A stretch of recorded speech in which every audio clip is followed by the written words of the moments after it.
지금 이 시간에 잠들어 계신 분들은 꿈을 꾸시는 시간이고, 깨어 일어나서 하나님께 기도하는 이 시간은 꿈을 이루는 시간입니다. 그리고 오늘 이 보화 찾기, 진주 찾기 말씀은 우리가 보화와 진주 되시는 예수님을 찾는다는 심정보다는 내가 보화이고 내가 진주인데 우리 주님이 그만큼 우리를 간절하게, 애절하게, 절절하게 귀하게 여기고 찾고 계신다는 사실에 중점을 두시기 바라고, 또 우리는 주님 앞에서 내가 주님을 위해 뭘 해보겠다, 주님 앞에 어떤 섬김과 헌신을 드리겠다는 심정보다는 주님이 얼마만큼 나를 사랑하셨는지를 깨닫는 그 주님의 사랑의 넓이와 사랑의 높이와 사랑의 깊이를 깨닫는 그것이 더 소중하고, 그것이 더 시급하고, 그것이 더 우리에게 빠르게 와 닿아야 한다는 사실을 상기하고, 밭에 감추인 보화와 진주 장사의 비유는 하늘나라의 무한한 가치와 천국의 궁극적인 승리를 보여주시는 의미심장한 아주 중요한 비유입니다. 여러 가지 예수님의 비유가 많습니다. 예수님은 설교를 하실 때 비유가 아니면 말씀을 아니하셨다고 할 만큼 예수님의 비유가 많지만, 또 천국에 대한 비유도 많지만 이 보화 비유와 진주 비유는 굉장히 중요한 보물 비유, 또 보석 비유가 아닐 수 없습니다. 이 둘은 쌍둥이 비유로서 매우 닮았지만, 그러나 아무리 쌍둥이라도 두 아이가 전혀 다르듯이 하나님의 나라는 다른 면도 간직하고 있는 이 두 비유를 우리에게 소개하고 있습니다. 제가 우리 대안이 대성이를 만난 지가 10년이 됐는데 아직도 대안이 대성이를 잘 모르지만 두 아이가 서로 이렇게 각기 다른 개성으로 살아가는 모습을 보면 정말 보화와 진주가 같은 면을 가지고 있지만 각기 또 다른 면이 있다는 사실을 상기하면서, 오늘 보화가 우연히 발견한 이 보물이라고 한다면 진주는 애를 써서 꼭 찾고 싶었던 이 진주를 찾게 되었다는, 여기에 큰 강점이 있다고 생각할 수 있습니다. 그리고 이 두 비유의 해석에 있어서도 각기 다른 해석이 있는데, 두 비유의 해석을 할 때에 첫째는 예수님께서 보화와 진주를 구하듯이 죄인된 우리 인생들을 찾아 구하셨다는 풀이와, 그리고 다음은 진주를 구하듯이 보화를 찾듯이 우리 인생들이 그리스도를 구하고 그리스도를 찾아야 된다는 사실을 이 주석학자들은 우리에게 가르칩니다. 그런데 대부분의 주석학자들은 우리가 주님을 보물로 여기는 것도 필요하지만 주님이 우리를 위해서 보물된 우리, 보화된 우리, 진주된 우리를 위해서 이렇게 천한 땅에 하늘 보좌를 버리시고 오신 예수님의 사랑을 상기시키는 귀한 진리의 말씀이라고 풀이하는 데에 이견이 없습니다. 물론 두 가지 중에 어느 쪽으로 풀이해도 좋은 해석이 나옵니다마는, 오늘은 주님께서 보화 장사가 되시고 또 주님께서 이제 진주를 구하는 귀한 이 상인 같은 분이 되시고, 우리는 그 엄청난 은혜와 사랑을 받고 누리고 살아가는 우리가 돼야 되겠다. 사순절을 앞두고 정말 우리는 주님 앞에서 이렇게 귀한 존재라고 하는 사실을 다시 한번 상기하는, 자신에 대한 재발견이 있는, 얼마나 나는 천하고 질그릇 같고 정말 볼품도 없고 쓸모도 없고 흠모할 만한 것도 없지만 우리에게 가치가 있다면 이런 천한 우리를 위해서 생명을 버려 죽으신 분이 계시는데 그분이 바로 조물주이신 천지를 창조하신 하나님이라는 사실을 생각하면 우리는 절대로 값싸지 않다. 우리는 질그릇 같지만 그 질그릇에 담겨있는 내용물이 보물이라고 하면 여러분이 이해가 쉬우실까요? 그렇지 않으면 우리는 정말 천하지만 우리를 위해서 그 값을 지불하고 사신 분이 있다면 그것이 더 우리를 이해를 쉽게 할까요? 주님이 우리를 위해서 죽어주시는 바람에 주님이 우리를 그 고가를 주고 구하시고 사시는 바람에 우리는 완전히 신분이 변화되고 엄청난 하나님의 축복의 이 사람이 되었다는 사실을 상기하면서 우리가 살다 보면 무시당할 때도 있고 업신여김 받을 때도 있고 무한한 감정을 느낄 때도 있고 소외감을 받을 때도 있지만 그것들은 다 스쳐 지나가는 것들입니다. 나는 얼마나 귀한 존재인데 주님이 나를 사기 위해서 피와 땀과 눈물, 사랑의 삼액체를 다 쏟아부어 주실 만큼 나를 사랑하시는데 누가 나를 무시해? 누가 나를 하찮게 여겨? 하나님 앞에서 담대한 믿음으로 승리하는 우리가 되시기를 축복합니다. 교만할 일은 없지만 의시되거나 뻐길 것은 아니지만 항상 우리는 겸손하게 살지만 자신에 대해서 너무 우리는 하대하고 과소평가하는 것도 바람직하지 않습니다. 우리 한번 받아해 봅시다. 내가 나를 무시하기 전에는 이 지상에는 나를 무시할 사람이 아무도 없다. 할렐루야. 내가 나를 무시하니까 남이 나를 얕잡아 보는 거예요.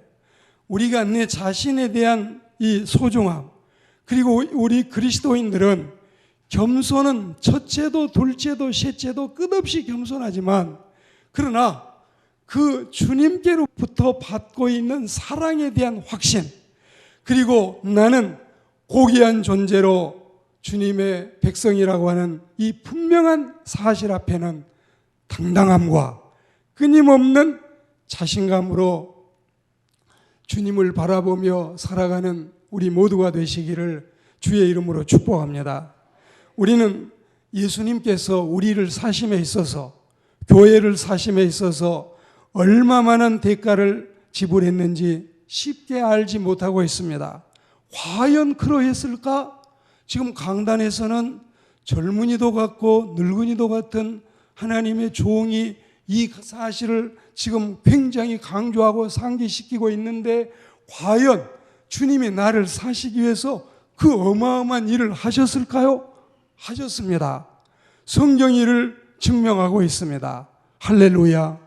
그리고 여러분 성경에 보시면 456차례나 예수님이 우리를 위해서 구주로 메시아로 오셔서 우리를 살려고 했다는 구약의 예언이 있는데 이렇게 456차례 그 약속이 주님이 오심으로 이루어지셨고, 그리고 주님은 요한복음에 또 복음서에 보면은 내가 이제 하늘나라로 가겠다. 가서 너희를 위해서 너희의 처소를 예비하겠다. 처소가 다 예비가 끝나면 다시 와서 너희를 내게로 영접하여 나 있는 곳에 너희도 있게 하겠다. 예수님이 순전히 재림하시는 것은 우리를 데려가기 위해서 재림하시는데 그 재림에 대한 약속이 이 오시겠다고 하는 456번보다도 서너 배는 더 많아서 1516번이나 예수님의 재림을 성경에 약속하셨다면 여러분 믿으시겠습니까? 우리 예수님께서 오실 사실은 해가 떠오르는 일보다 더 확실하고, 그리고 사도 바울은 성경에서 매 39절마다 한 번씩 이 신약의 권수로 절반을 하나님의 영감을 받아 기록한 바울이 39절마다 한 번씩 잊을만 하면 또 언급한 게 바로 예수님의 재림에 대한 약속입니다. 예수님이 왜 오시느냐?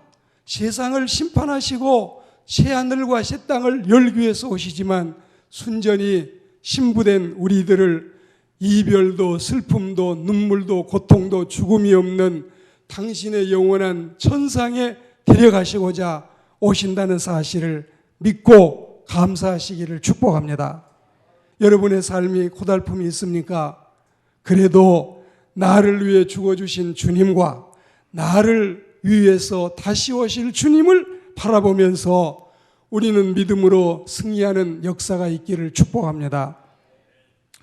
우리가 오늘 보화의 비유를 먼저 보시면 농사를 짓는 어떤 농부가 사람을 시켜서 밭을 갈게 했습니다. 이 농부가 직접 밭을 갈지 않고 머슴을 시켜서 밭을 갈게 했는데 일꾼이 황소에다가 쟁기를 매달아서 한참 부지런히 밭갈이를 하고 있는 중에 떨그덕거리면서 쟁기의 보습이 걸리는 소리가 나자 쟁기질을 하던 일손을 멈추고 허리를 굽혀서 땅을 파보니 그때 아니 이게 웬일입니까? 땅 속에는 값비싼 여러분 보화가 묻혀 있는 게 아니겠어요? 그래서 일꾼은 보화를 아무 일도 없었는 듯이 그대로 이 자리에 두고 쏜살같이 하던 쟁기질을 멈추고 집으로 뛰어왔습니다. 그리고 자기 주변에 주인에 비하면 자랑할 것도 없는 이 작은 재간들을 하나하나 팔아 제킵니다. 정든 오막살이 집도 팔아야지요. 그리고 뜯기던 송아지 2마리도 팔고 넓지 않는 돌밭, 이 석전도 다른 집들은 다 이 가로세로가 비싼 밭인데 자기는 지금 이 돌밭 그거 몇 푼 되지도 않는 거 이걸 팝니다. 우리 안에 있는 암수 돼지도 팝니다. 그리고 삽살개 강아지도 암탉 몇 마리도 그리고 쓰던 농기구도 다 팔아가지고 돈을 모아가지고 주인에게 찾아가서 주인장 어르신 저 밭 내게 파시지요. 갑자기 일을 하던 이 머슴이 밭을 팔라고 하니까 이 농부는 이게 의심스럽기도 하고 저게 도대체 무슨 심사를 가지고 저 밭을 팔라고 하는가. 그리고 보안이 거래되고 있는 가격보다도 자기가 더 느낌이 아마 그럴 수도 있겠지요. 그래서 이게 수십 년 동안 이 밭을 농사를 지어왔지만 사실은 큰 이 징후가 없었기 때문에 그래 팔라고 이렇게 애원하면 사람 죽은 사람 소원도 들어준다는데 산 사람 소원 못 들어주겠느냐. 그리고 그냥 애따 가져가라. 돈 가져왔냐 받자. 이거 하나 팔아내고 다른 밭 2배로 더 사면 되겠지.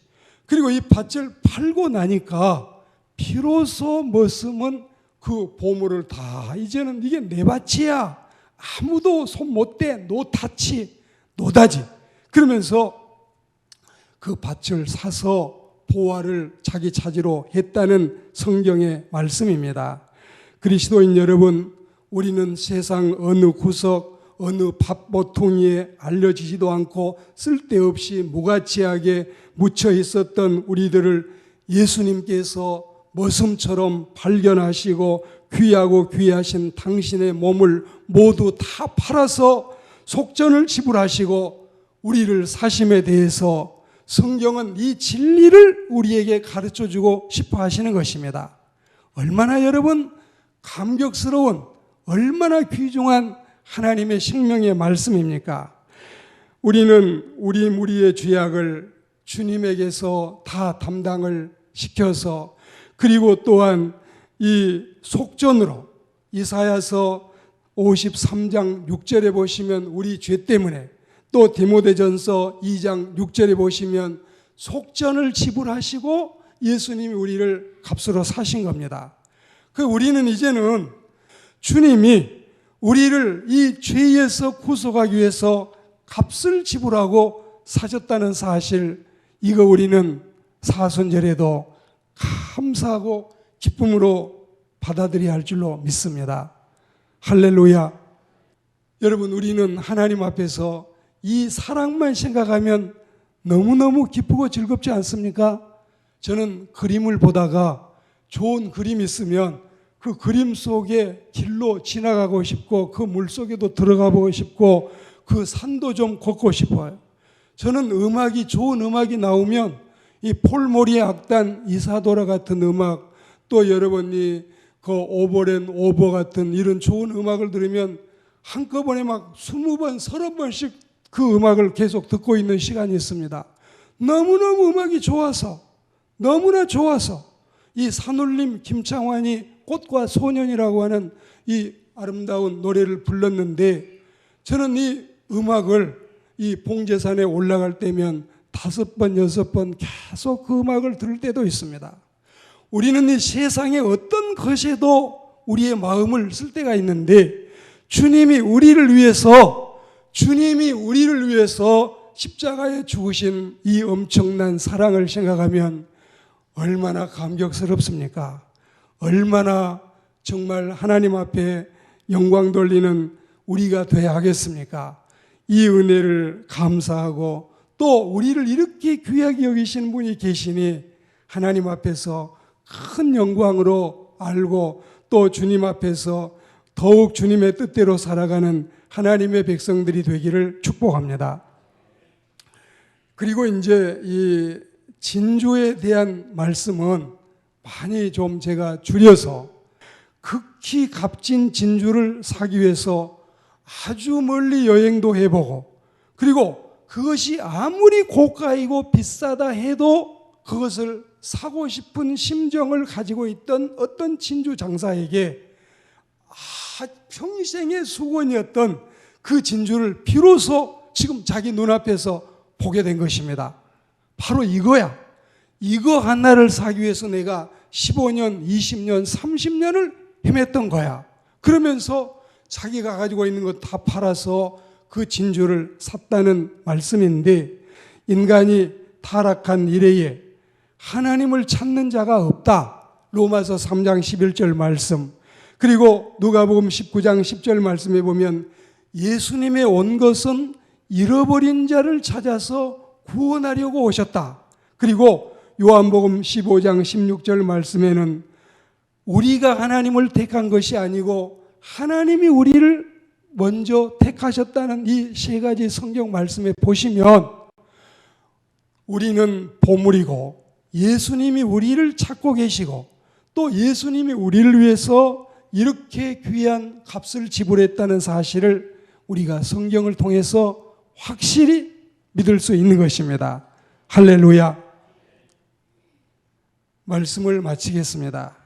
주님은 돌멩이보다 못한 우리를, 그리고 조개껍질보다도 더 못한 우리를 보화와 진주로 여기시고 값비싸게 당신의 몸을 지불하시고 사심에 대해서 여러분, 우리 하나님 앞에 정말 기쁜 마음으로, 즐거운 마음으로 신앙생활 하시고 하나님께 영광 돌리시기를 축복합니다.